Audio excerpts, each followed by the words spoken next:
Dan mari kita langsung persilakan Ustadz kita untuk memberikan materi pengantar di malam hari ini. Seperti biasa sebelum masuknya sesi tanya jawab. Kepada Ustadz kami persilahkan.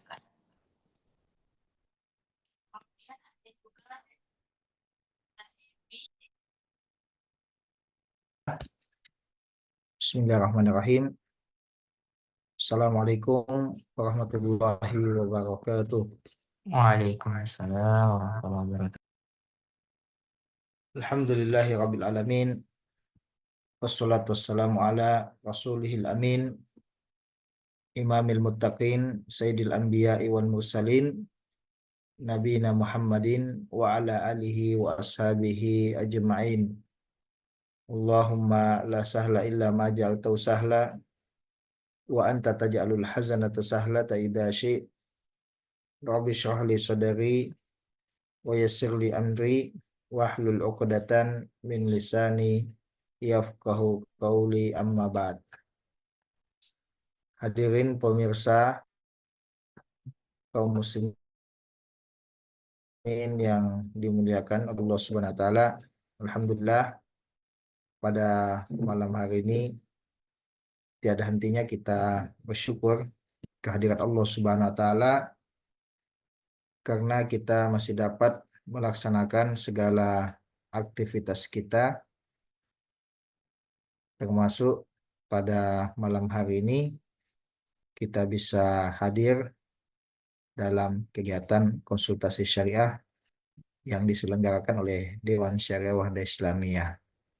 Semoga seluruh aktivitas kita bernilai ibadah di sisi Allah Subhanahu wa taala dan menjadikan sebagai pemberat timbangan kita di akhirat kelak. Amin. Kemudian yang selanjutnya, tanpa salawat beserta taslim, mari kita kirimkan kepada baginda yang mulia Rasulullah Shallallahu Alaihi Wasallam, yang mana beliau adalah suri bagi kita semuanya. Dan yang berikutnya, seperti biasanya, setiap malam atau malam Jumat adalah konsultasi syariah yang diamanahkan kepada Komisi Muamalah Dewan Syariah Wahda Islamiyah. Dalam hal ini, pada kesempatan yang berbahagia ini, kami diamanahkan untuk membersamai para hadirin dan hadirat yang hadir pada malam hari ini. Insya Allah kita akan membahas sedikit sebelum kita masuk pada sesi konsultasi syariah. Ya, ini ada yaitu pembahasan tentang kaidah-kaidah yang penting untuk kita ketahui dalam bersyirkah atau dalam berserikat dagang, ya. Jadi ini yang mungkin menjadi pengantar diskusi kita sebelum adanya sesi tanya jawab seputar muamalah. Ya, tentunya nanti tanya jawabnya ya bebas ya, insya Allah seputar muamalah keseluruhan bisa ditanyakan pada malam hari ini. Ya, insya Allah kalau kita mampu memberikan jawaban, insya Allah akan kita jawab. Ya, adapun kalau misalnya belum dapat, maka insya Allah akan kita jawab di kesempatan lainnya. Ya, ini sebagai pengantar kita adalah itu kaidah-kaidah penting yang harus kita ketahui ketika kita bersyirkah atau berserikat dagang. Ya, sebagaimana kita ketahui bahwa dalam bisnis terkadang kita tidak berbisnis sendirian, akan tetapi kita bersekutu. Ya, atau mungkin juga bisa diistilahkan berpartner, ya, bekerja sama dengan orang lain dalam bisnis kita, dalam perdagangan kita, ya. Dan ini secara umum hukum asal ya dibolehkan, ya, bersyirkah, berserikat dalam satu perdagangan, ya, itu dibolehkan oleh Allah Subhanahu wa taala, ya, sebagaimana dalil-dalil yang ada dalam Al-Qur'an maupun Sunnah, ya. Nah, dan kita melihat eh, ya perusahaan-perusahaan besar, ya, itu konsepnya adalah konsep syirkah, ya, yaitu persekutuan dari eh, pemilik dan pemegang saham, ya, persekutuan dalam perdagangan. Nah, kita tentu banyak pembahasan soal syirik, tapi pada malam hari ini kita fokuskan pada kaidah penting, ya, yang perlu kita ketahui ketika kita misalnya bersyirkah, ya, ini kita ambilkan dari kitab Syekh Sa'ad Al-Khaslan, ya, yang judulnya Fikih Muamalah Al-Mu'asirah, yaitu fikih muamalah kontemporer. Nah, ada 4 kaidah di sini.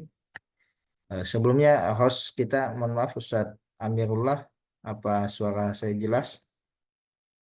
Oh, habis Ustaz. Jelas Ustaz. Ya, alhamdulillah. Jelas. Ya, Lancar Ustaz.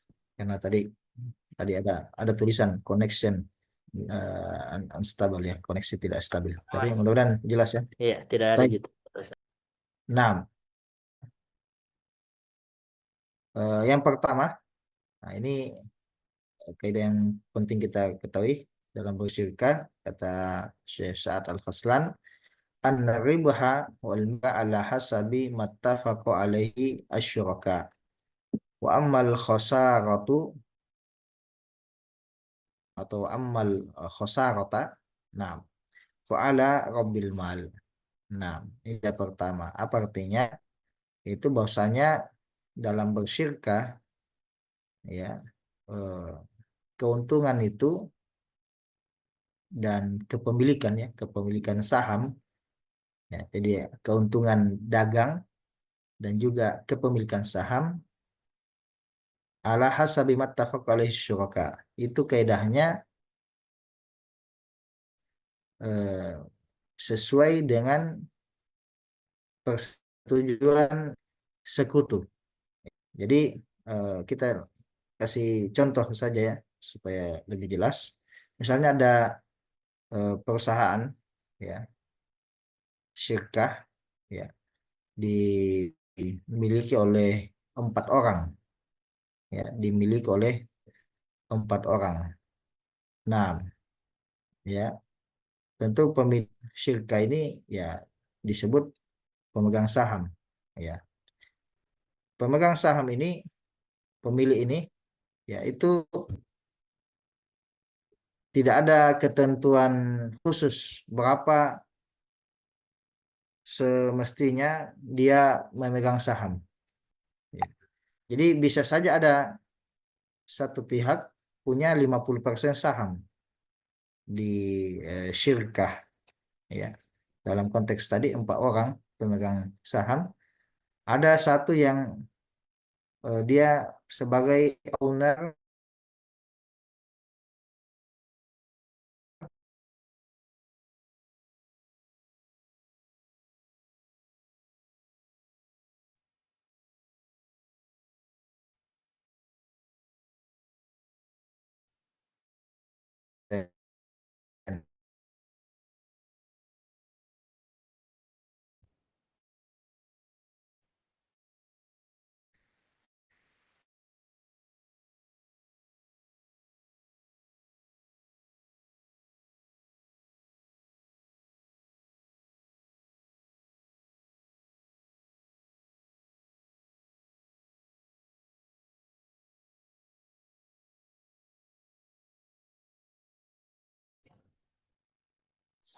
Mohon maaf pemirsa sekalian.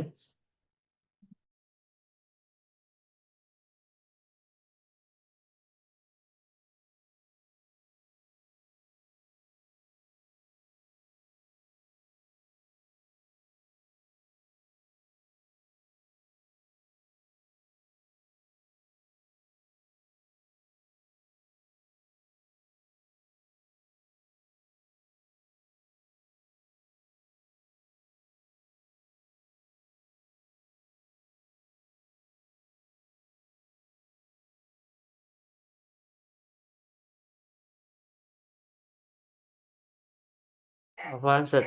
Keluar tadi. Ya, saya koneksinya tidak tidak lancar ya, barusan.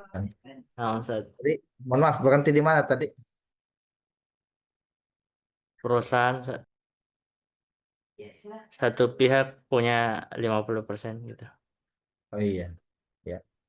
Jadi tes suaranya udah kembali jelas ya, Ustaz ya. Nah, jelas jelas, Set. Ya, jadi eh, kepemilikan itu ya sesuai kesepakatan dalam syirka itu. Jadi ada misalnya boleh punya 50, ada 20, ada 15 ya, total 100. Jadi ada ya ada yang lebih besar sahamnya kepemilikannya daripada yang lainnya. Ya, ini boleh. Jadi tidak mesti seimbang. Ya, ini maksudnya adalah kaidahnya itu tidak mesti seimbang. Yang penting sesuai dengan kesepakatan eh, pemegang saham. Ya, seperti itu. Juga pembagian keuntungan. Ya, pembagian keuntungan itu juga tidak mesti sama. Ya, yang penting sesuai dengan kesepakatan para pemegang saham.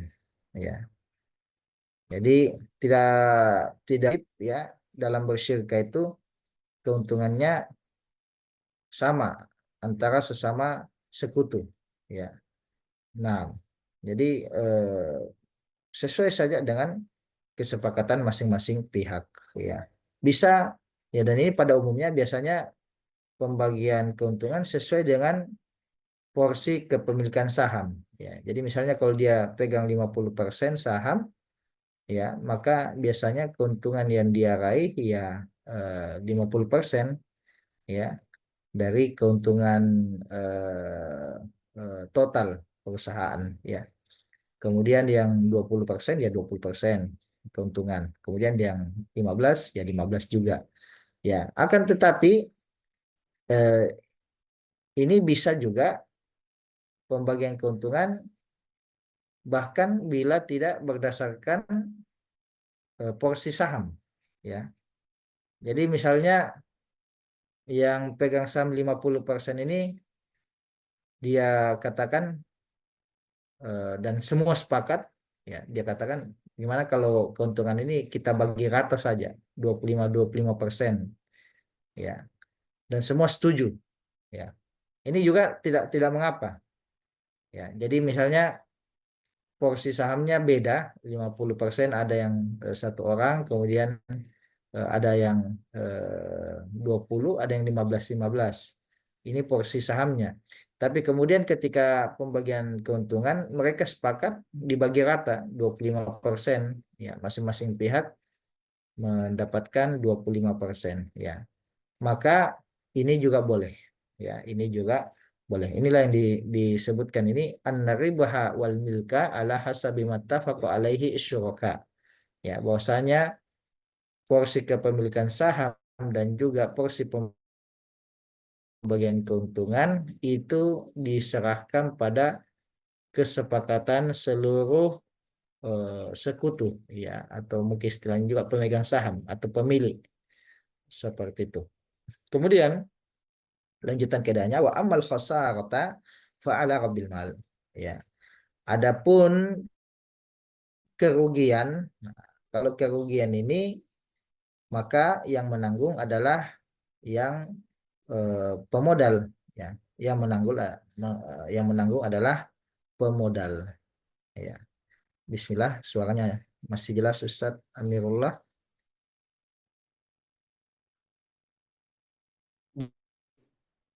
Nah, Set. jelas ya ada putus enggak tadi karena ada tulisan Tidak tadi koneksi tidak tidak putus. stabil. Aman ya Lancar, Set. jadi eh, kalau kalau kerugian ya kalau kerugian maka eh, dia ditanggung oleh eh, pemodal dan sesuai dengan porsinya ya dan sesuai dengan porsinya ya porsi sahamnya ya jadi misalnya ya eh, empat sekutu ini tadi pembagian sahamnya ada 50 ada 20 ada 15 ada 15 ya misalnya kerugian 100 juta, ya. Kerugian perusahaan 100 juta, ya. Maka yang menanggung kerugian ini adalah pemodal, ya. Dan ini tadi pemegang saham masing-masing eh, memiliki saham sesuai modalnya, ya. Nah, itu. Ya, jadi eh, 100 juta ini bagaimana tanggungannya? Ya, yang modalnya 50, maka dia menanggung 50% persen, maka dia menanggung 20% beban kerugian. Yang 15% menanggung 15% beban kerugian, ya. Pun demikian, yang 15% kan dua orang, ya. Nah, itu jadi dalam kerugian maka ditanggung sesuai dengan porsi modalnya, ya, porsi modalnya atau porsi sahamnya. Nah, ya. Adapun keuntungan, nah, keuntungan itu sesuai dengan kesepakatan, ya, sesuai dengan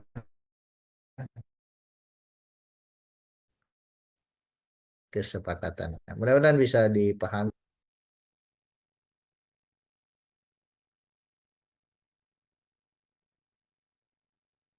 Tes, Ustaz Amirullah, Iya, aman, Ustaz. insya Allah aman koneksinya, ya? Koneksi kami, suaranya, Iya, agak sedikit, atau enggak ada terlalu putus? banyak, Ustaz. Tidak terlalu banyak, Ustaz, tapi Iya. udah Oke, lancar. ya, lanjut saja, ya. Yang kedua, yang kedua, eh, kaidah yang penting dipahami dalam syirka adalah, kata beliau, la yajuzu tahdidu ribahi bimiqdarin muayyanin minal mal, bal labudda an yakuna arribahu musya'an karubu'i wassulusi wan nisfi au yakun bin nisbah misal asyra fil miyah au isyrina fil miyah, ya. Nah, ini kaidah syirka lainnya yang penting dipahami, ya. Kata beliau adalah tidak keuntungan, ya, menetapkan keuntungan nominal yang spesifik, ya. Jadi tidak boleh bagi satu pihak misalnya dia mematok keuntungan dengan nominal spesifik. Setiap bulannya misalnya dia katakan, ya, setiap bulan saya mau mengambil keuntungan 50 juta. Ya, itu milik saya. Kalau kalau kalau ada sisa, maka itu milik yang lain. Terserah sisanya besar atau kecil, ya, itu milik kalian, ya. Adapun saya, ya, saya mematok keuntungan yaitu 50 juta. Ya, jadi ini spesifik, 50 juta per bulan keuntungan buat saya, sisanya buat kalian. Ya, ini tidak boleh. Ya, jadi dalam bersyirkah tidak boleh mematok, ya, nominal keuntungan yang pasti. Ya, karena begitulah namanya perdagangan, bisa untung bisa rugi. Ya, dalam bersyirkah kalau untung sama untung, kalau rugi sama-sama rugi. Tidak boleh ada satu pihak yang untung kemudian pihak lainnya rugi. Ya, misalnya dia mematok 50 juta per bulan, ya, sisanya bagi sekutu yang lain, ya, maka ini bisa sampai pada kasus di mana hanya dialah yang untung sedangkan sekutunya tidak untung. Ya, dan menghasilkan keuntungan kecuali 50 juta, ya. Maka dalam kasus dia nominal spesifik tadi 50 juta, ya, maka cuma dia saja yang untung, ya, hanya dia saja yang untung 50 juta, sedangkan partnernya atau sekutunya yang lain, ya, rekan bisnisnya yang lain itu tidak dapat untung, ya. Nah, jadi sekali lagi, ya, mungkin saya ulangi karena siapa tahu putus, ya. Jadi tidak boleh menetapkan nominal keuntungan yang spesifik, ya. Seperti misalnya 50 juta per bulan, itu milik saya, sisanya keuntungan sisanya buat kalian itu tidak boleh, karena itu tadi kaidahnya bahwa dalam bersyirkah kita sama-sama untung sama-sama rugi ya. Kalau di nominal spesifik ya, maka ya akan menimbulkan satu kasus di mana bisa saja hanya dia yang untung ya, dia misalnya ketika ini tidak maka kecuali 50 juta saja maka dia saja untung, sedangkan partnernya atau rekan yang lain itu tidak untung ya. Nah, seperti itu. Bagaimana kemudian pembagian keuntungannya? Maka ditetapkan ya dengan persentase ya, persentase. Jadi persentase saja, misalnya dari keuntungan milik saya, 10% dari keuntungan milik kalian ya. Saya dapat setengah dari keuntungan ya. Anda ya. Jadi sudah kita jelas, Baru masuk di sudah. situ langsung terputus tadi, Ustaz. Terputus-putus secara bicaranya. Oh iya. Ya. Jadi dalam pembagian keuntungan ya, singkat saja cepat ya, la yajuzu tahdid ribah bimiqdar muayyan minal mal ya. Tidak boleh menentukan ya, satu pihak dalam syirka itu menentukan keuntungannya dengan nominal ya, dengan nominal spesifik. Ya, misalnya dia mau dia dapat setiap bulan 50 juta dari keuntungan ya. Adapun rekannya yang lain ya, eh, itu sisanya ya, rekannya yang lain sisanya. Jadi ini tidak boleh. Kenapa? Karena akan sampai pada satu keadaan di mana bisa saja dia dia saja yang untung sedangkan rekannya tidak untung ya. Dan ini menyelisihi konsep syirkah ya. Konsep syirkah itu semua harus untung. Apabila untung dan apabila rugi semua menanggung ya. Seperti itu. Jadi eh, harus ya dengan apa? Kalau begitu dengan persentase ya. Persentase misalnya 10% ya. Kamu 20, kamu 50 ya, seperti itu. Jadi dengan persentase atau bisa juga dengan pecahan, setengah itu milik saya, seperempat kamu, kamu sepertiga ya dari keuntungan. Ya, jadi itu dalam pembagian keuntungan. Ya, jelas ya Ustaz Amirullah Jelas, jelas, Ustaz. soalannya ya. Bismillah. Ya, kaidah kaidah ketiga, lihat ya, hampir sama maknanya, ini dekat. La juzu doman riba kayak eh, penjaminan keuntungan dan penjaminan tidak rugi, seperti itu ya. Ini tertulis lagi, sinyal tidak stabil ya. Pak, suara kami stabil Ustadz? Aman, aman, Ustaz. Lancar, lancar. Ya, ya. Ya, inilah ya juz doman riba atau doman adamul khasar ya. Tidak boleh menjamin keuntungan ya, dan tidak menjamin tidak tidak rugi ya. Ini misalnya itu tadi contohnya menjamin keuntungan ya, dia dia patok setiap bulan dia harus dapat 50 juta, sedangkan rekan yang lain terserah ya, sisa dari keuntungan yang dia ambil 50 juta ya, seperti itu. Jadi ini menjamin keuntungan untuk dirinya ya, sedangkan syirka itu ya, perusahaan itu bisa dalam satu bulan hasil 50 juta atau hanya 50 juta ya. Satu berarti kalau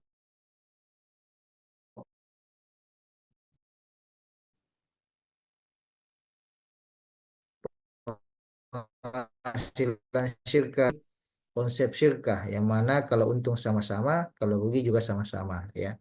Nah, ini juga doman ada khasarah ya. Tidak boleh juga menjamin dia mengatakan kalau rugi saya tidak tanggung ya. Kalian saja yang tanggung. Kalian ajak saya untuk bersyirkah, saya mau bersyirkah ya. Tapi kalau rugi saya tidak mau rugi ya. Kalau untung saya mau untung, tapi kalau rugi saya tidak merugi. Ya, ini tidak boleh ya, tidak boleh dalam syirkah ya. Intinya kalau untung kita sama-sama, rugi juga kita.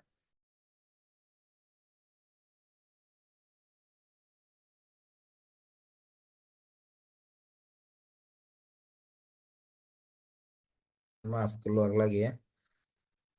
Jadi kita kembali lagi bahwa ya tidak boleh tidak boleh menjamin keuntungan dan tidak boleh menjamin kerugian ya. Afan, tidak boleh menjamin tidak rugi ya.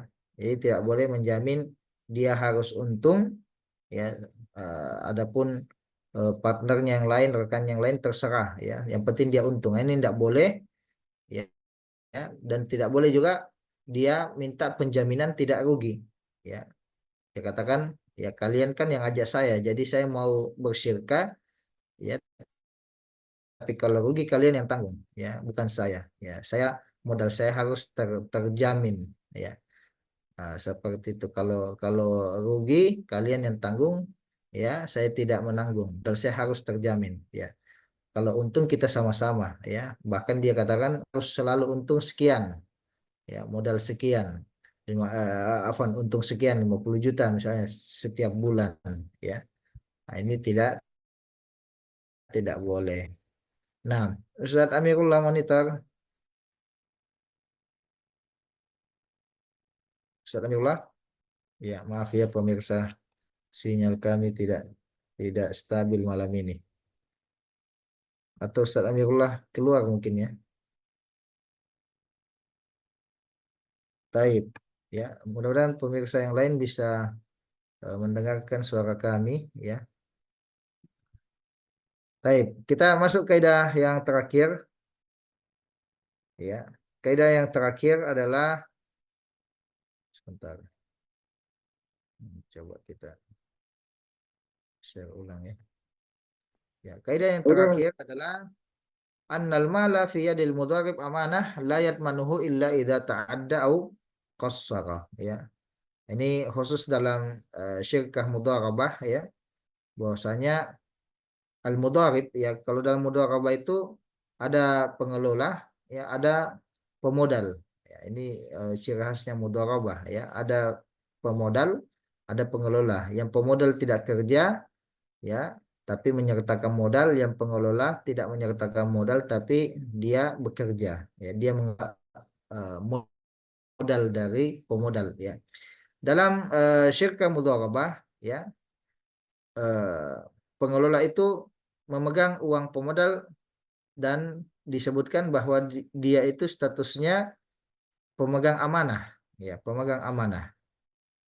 Ya, mana kalau pemegang amanah itu tidak menjamin apabila terjadi kerugian ya, kerugian yang alami. Jadi dia tidak menjamin kalau terjadi kerugian yang mana kerugian itu ya alami sifatnya ya, kecuali kalau ada kesengajaan ya atau kelalaian ya, kelalaian yang sangat lalai ya, sangat jelas lalainya ya. Jadi kerugian yang misalnya dia sengaja merugikan perusahaan, maka dia harus menjamin kerugian itu. Atau dia sengaja lalai ya. Padahal itu adalah hal yang sederhana tapi dia lalai ya sehingga rugi misalnya, maka dia harus menjamin ya. Tapi kalau misalnya kerugian itu adalah sesuatu yang alami ya, bukan karena sengajaan, bukan karena kelalaian, tapi mungkin memang alami ya seperti itu ya, maka pengelola itu tidak menanggung rugi ya. Pengelola tidak menanggung kerugian harta ya seperti itu, tapi yang menanggung adalah pemodal ya. Ini kenapa? Karena pengelola atau mudharib ya itu statusnya dia adalah pemegang amanah ya, dan pemegang amanah itu tidak menjamin kerugian apabila kerugian itu bukan karena kesengajaan atau kelalaian ya, kelalaian yang sangat berat ya seperti itu. Ya, jadi nih mungkin pemirsa ya, mohon maaf apabila ada ketidaknyamanan ya dalam penyampaian malam hari ini disebabkan sinyalnya ya. Tapi mudah-mudahan poin-poinnya bisa ditangkap ya dengan baik. Demikian kami kembalikan ke Ustadz Amirullah. Tafadhal. Yang penting kan sesi tanya jawab. Baik, Ustaz. Baik, barakallahu fikum Ustaz atas materi pengantar yang dibawakan. Wa jazakumullah khairan. Mohon maaf terakhir tadi kami tidak menyahut karena mic-nya tidak bisa aktif, Ustaz. Lancar, Iya. lancar, alhamdulillah. Barakallahu fikum Ustaz. Baiklah para pemirsa sekalian dimanapun Anda berada. Itulah tadi materi pengantar dari Ustadz kita ya, terkait uh, permasalahan yang disebutkan Ustadz tadi, ya bagaimana sebuah bagian keuntungan ya dalam serikat. Barakallahu fikum Ustadz. Kepada pemirsa yang sudah masuk dan sudah bergabung, silakan kirimkan pertanyaannya. Dan alhamdulillah dari tadi sudah banyak pertanyaan yang masuk Ustadz. Kita langsung bacakan saja Ustadz karena sudah lewat 42 ini, sekitar 18 menit lagi kebersamaan kita. Pertanyaan yang pertama Ustadz di malam hari ini dari Saudara Firman, peserta atas nama Firman dari Takalar. Pertanyaannya, Afwan Ustadz, apakah boleh tukar tambah kendaraan? Ya, apakah tukar tambah kendaraan itu diperbolehkan? Iya. Bagaimana hukum dari tukar tambah kendaraan? Ya. Jadi ada satu mungkin yang eh, nilainya lebih rendah ya, sehingga dia harus menambah uang. Ya, mungkin seperti itu. Kemudian ya satunya lagi lebih tinggi ya, sehingga dia tidak perlu menambah uang atau harta lainnya ya. Maka ini ya Allah alam, ini tidak ada masalah ya, tidak ada masalah dalam penerapannya karena kembali ke hukum asal ya. Hukum asal dalam jual beli itu adalah al-hil wal ibahah ya, halal dan boleh ya, malam ya'tid dalilu ala tahrimihi, selama tidak ada dalil yang mengharamkannya ya. Kalau ada misalnya yang mengatakan haram, maka kita tanya apa dalilnya ya. Dan Allah alam sejauh ini ya tidak ada yang kami pahami dalil yang melarangnya ya, tukar tambah kendaraan ya. Itu insya Allah tidak ada dalil yang melarangnya. Maka kembali kepada hukum asal yaitu boleh. Allah alam bisawab. Baik, syukran jazakumullah khairan Ustadz atas jawabannya. Baik, silakan pemirsa mengirimkan pertanyaannya, insya Allah. Jika masih ada waktu kita akan jawab insya Allah. Eh, kita ke pertanyaan yang berikutnya Ustadz. Pertanyaan dari Ummu Fakih. Afwan Ustadz, bagaimanakah hukum membeli emas lelang di Pegadaian? Emas yang dilelang di Pegadaian. Bagaimana hukum membelinya Ustadz? Ya, gimana hukum membeli emas yang dilelang di Pegadaian? Ya, hukum asalnya tentu boleh ya. Tapi ini perlu kita perhatikan bahwa jual beli emas itu berarti kan jual beli barang ribawi, ya barang ribawi. Ya, dalam hal ini beli emas, ya berarti ada emas, ada uang, ya. Maka di sini disyaratkan satu, yaitu takabut. Ya, takabut itu artinya eh, harus serah terima ya di majelis akad.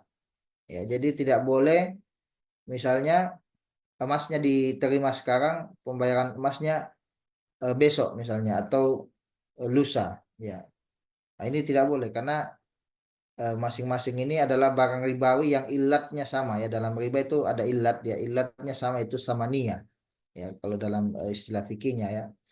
Ya, jadi ini ya ini apa namanya, jual beli emas yang dilelang ya di Pegadaian ya. Ini hukum asalnya boleh ya, tapi tadi syaratnya harus ada takabutnya, harus ada serah terimanya di majelis akad ya, seperti itu. Baik, Masya Allah, syukran Ustadz Tidak atas ada masalah jawabannya. insya Allah.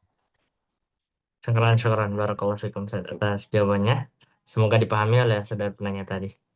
Berikutnya Ustadz, ada pertanyaan dari Siti Hardianti. Afwan Ustadz, ini pertanyaannya, nenek saya memiliki ruko, tapi ruko itu berada di daerah pasar, di mana tanah yang ditempati adalah tanah pemerintah. Maksudnya tanah tanpa sertifikat, tapi hanya hak pakai. Lalu ruko itu telah direnovasi menjadi paten. Pertanyaannya Ustadz, pertama, apakah ruko itu bisa menjadi warisan meski di atas tanah pemerintah? Yang kedua, jika boleh, maka bagaimanakah pembagiannya? Iya, ini agak rumit ya. Nah, karena kalau seandainya bisa terlepas, sebenarnya ya rukonya bisa jadi warisan. Tapi tanahnya ini yang apa namanya pasti selalu melengket ya, seperti itu. Jadi inilah masalahnya ini. Jadi bangunannya ini kan ya dibangun dengan uangnya siapa neneknya ini ya, seperti itu. Jadi itu miliknya dia, tapi yang masalahnya dia menempel di tanah ya yang bukan miliknya, ya seperti itu. Ya, kita katakan kalau seandainya bangunannya bisa dipindah itu bisa jadi warisan, ya seperti itu. Tapi kan tidak bisa kita angkat rumah kecuali kalau rumah panggung mungkin ya. Tapi ini kan eh, pasti mungkin tidak seperti itu. Jadi ya, wallah alam ya ini eh, tanahnya tentu tidak bisa jadi warisan ya karena itu bukan miliknya. Nah, itu tadi kalau rumahnya ini itu kalau bisa dipindah ya bangunannya dipindah jadi warisan, tapi masalahnya kan tidak bisa ya. Seperti itu. Jadi mungkin paling ujungnya mungkin ya tidak bisa diwariskan ya. Malah pemerintah berhak untuk merobohkan ya, pemerintah berhak untuk merobohkan ruko ini misalnya. Kalau pemerintah ya maka tidak ada pilihan kecuali merobohkan ya. Karena istilahnya itu mungkin dalam istilah fikih muamalah membangun di tanah yang bukan milik ya, membangun di tanah yang bukan miliknya gitu ya. Dan itu kalau ada bangunan ya boleh bagi pemilik tanah untuk meminta untuk dirobohkan. Nah, seperti itu. Jadi ini jadi masalah nanti ya seperti itu. Ya, Allah alam bisawab ya. Kalau menurut kami ya seandainya bangunannya ini jawaban yang ini saja mungkin kami kalau seandainya bangunannya bisa dipindah ya bisa dibagi-bagi jadi warisan ya. Tapi masalahnya kan tidak ada rumah yang terlepas dari tanah ya seperti itu. Tanahnya ini tentu tidak boleh diwariskan. Allah alam bisawab. Baik, Ustaz. Syukran warahmatullahi wabarakatuh atas jawabannya. Semoga dipahami oleh saudara penanya tadi. Baik, kita ke pertanyaan berikutnya, Ustaz. Ada pertanyaan dari peserta atas nama Andi Fandi. Afwan Ustadz, bagaimanakah hukumnya menabung di bank ribawi atau menjadikan bank konvensional sebagai tempat transaksi saja? Karena kemudahan-kemudahan banyak yang ada di dalamnya.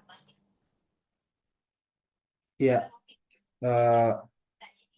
ya setahu kami ya bahwa menabung di bank ribawi ya itu minimal meskipun dia tidak ambil bunganya ya minimal dia ta'awun alal ismi wal udwan ya dia tolong menolong dalam musuh dan dosa permusuhan dan dosa dalam hal ini konteksnya riba karena uangnya itu nanti dijadikan oleh bank sebagai modal untuk dipinjamkan kepada orang lain dengan bunga ya jadi seakan-akan kita itu menolong ya bank dalam melaksanakan transaksi ribawinya ya karena uang kita itulah yang dipakai untuk dipinjamkan kepada nasabah lain dengan mengambil bunga ya atau riba ya jadi minimal ini hukum asalnya seperti ini ya. Memang bahasanya tabungan tapi pada hakikatnya dia adalah seperti kita meminjamkan ya meminjamkan uang kita untuk ditransaksikan riba ya. Seperti itu. Kemudian ulama kita mengatakan bahwa tidak boleh ya melakukan seperti ini, deposit ya di atau menabung atau apalah ya di bank konvensional ya, kecuali kalau ada darurat ya, kecuali kalau ada darurat ya. Kalau sekedar untuk memudahkan, seandainya bank yang lain itu bank Islam misalnya ada fitur kemudahannya ya, maka berarti tidak darurat ya, karena ada bank lain ya, bank lain yang syar'i yang eh, itu menjadi solusi ya, seperti itu. Jadi selama misalnya kita analogikan, selama air ada maka tidak perlu tayamum ya. Selama bank Islami itu ada, maka ya tidak perlu menggunakan bank yang lain ya. Termasuk turunannya semua fitur-fiturnya ya. Kalau itu ada di bank Islami, maka gunakanlah bank Islami. Dan kita lihat bank Islami saat ini juga teknologinya canggih ya, fitur-fiturnya tidak kalah bank-bank konvensional ya. Jadi belum ada darurat di situ ya, belum ada darurat ya. Allah alam bisawab. Syukran Ustaz atas jawabannya. Barakallahu fikum. Eh, masih ada Ustaz, beberapa pertanyaan ini. Ada pertanyaan dari peserta atas nama Fatmah. Afwan Ustaz, ini ada serikat antar dua orang bersaudara untuk mendirikan sekolah TK. Saudara pertama diminta untuk mengelolanya. Saudara yang kedua yang menyiapkan sarana dan prasarananya. Dan hanya mengharapkan amal jariah. Setelah beberapa tahun berdirinya sekolah, terjadi perselisihan antara keduanya dan saudara yang menyiapkan sarana prasarana meminta untuk mengembalikan semua modalnya. Saudara yang mengelola tidak setuju karena tidak ada dalam akad awal dan menganggap dia tidak meminjam modal sehingga harus mengembalikannya. Ya. Bagaimana pandangan Ustadz dalam masalah ini? Ustadz? Mohon Ya, pencerahan. kalau sesuai dengan pertanyaannya ya, maka pengelola tidak ada kewajiban ya, tidak ada kewajiban untuk mengembalikan ya, tidak ada kewajiban untuk mengembalikan ya, seperti itu. Karena awalnya kan tabarruk ya, semacam mungkin sedekah liwajhillah ya, semacam sudah diwakafkan lah ya, seperti itu. Nah, jadi tidak ada kewajiban ya, tidak ada kewajiban untuk mengembalikan ya. Di sini kan dikatakan pengelola menganggap dia tidak meminjam ya, sehingga harus mengembalikan ya. Kalau sesuai dengan ceritanya ini maka tidak ada kewajiban.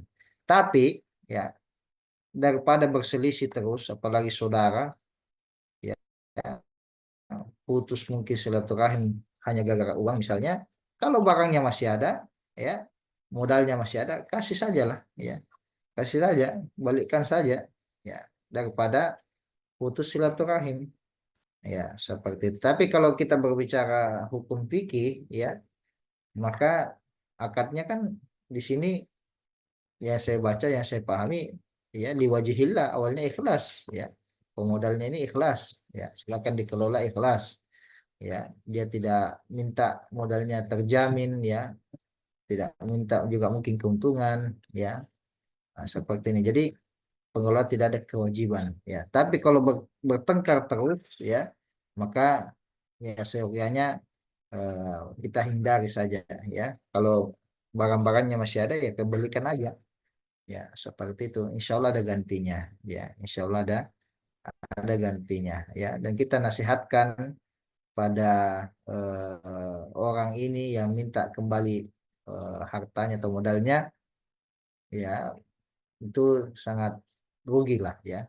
Apalagi kalau misalnya sekolahnya sudah berjalan ya. Sebenarnya hadiah itu tidak ya, saya memandang itu hibah dan hadiah. Ya, hadiah itu tidak boleh kita tarik kembali sebenarnya. Ya, ini kan konteksnya katanya di awal liwajihillah ya, ikhlas karena Allah ya. Itu kan hadiah. Ya, seperti hadiah itu ya sebenarnya tidak boleh ditarik lagi. Ya, seperti itu, atau hibah ya, atau wakaf, atau bahkan mungkin wakaf. Ini mungkin awalnya niatnya wakaf ya, itu tidak boleh ditarik lagi ya, seperti. Tapi kita ini yang mungkin pihak yang sananya pengelolanya Ya mungkin kita kata daripada kita ribut kasih kembali saja, ya itu juga tidak apa-apa, ya seperti itu. Tapi kalau dalam konteks wajib atau tidak, tidak wajib. Ya Allah alam bisawab. Barakallahu fikum, Ustaz. Pertanyaan yang paling terakhir, Ustaz, di malam hari ini. Ya, pertanyaan penutup dari saudari Nur Fadilah. Pak Ustaz, bagaimana kalau yang PNS dan dipersyaratkan membuka rekening bank Sulsel, tapi kami hanya buka sebagai lalu lalangnya saja dana. Kalau ada gaji masuk langsung di TF ke rekening syariah. Bagaimana yang seperti ini, Ustaz? Ya, kasus seperti ini, Allah alam, ya dia masuk dalam pandangan kami ada kondisi daruratnya, ya karena tidak tidak ada gantinya kan, ya artinya airnya nggak ada, ya maka tayamum kan, karena gajinya nggak turun di ini di apa namanya di bank Islami misalnya, ya. Karena dari sananya mempersyaratkan, ya maka ini darurat, ya maka insya Allah dalam case ini ya boleh-boleh saja dalam kondisi darurat, ya seperti itu. Tapi itu sudah benar ya, lalu lalang saja habis dari ini langsung ditransfer ke bank Islami misalnya, ya maka Allah alam ini kami pandang insya Allah tidak mengapa ya. Nah karena istilahnya tidak ada pilihan, ya karena yang gaji kita tidak mau kasih turun di bank lain misalnya harus di bank ini, ya nggak ada, kalau nggak ada pilihan ya udah itu berarti darurat, ya seperti itu Allah alam bisawab. Masya Allah. Baik, syukran wa jazakallah khairan, Ustaz, atas jawabannya. Dan itu tadi pertanyaan terakhir kita di malam hari ini. Kami ucapkan jazakallah khairan kepada Ustadz kita atas materinya dan juga kebersamaannya menjawab pertanyaan dari para pemirsa. Semoga apa yang beliau sampaikan menjadi pemberat timbangan amal kebaikan beliau di Ya. akhirat kelak. Amin ya rabbal alamin. Dan semoga Allah senantiasa menjaga Ustadz beserta keluarga. Dan kepada pemirsa juga kami ucapkan terima kasih atas kebersamaannya, partisipasinya di malam hari ini. Barakallahu fikum. Mungkin itu, Ustadz, kita cukupkan dengan membaca doa kafaratul majelis. Subhanakallah bihamdik, asyhadu an la ilaha illa anta astaghfiruka wa atubu ilaik. Assalamualaikum warahmatullahi wabarakatuh. Waalaikumsalam Syukran, Ustaz. warahmatullahi wabarakatuh.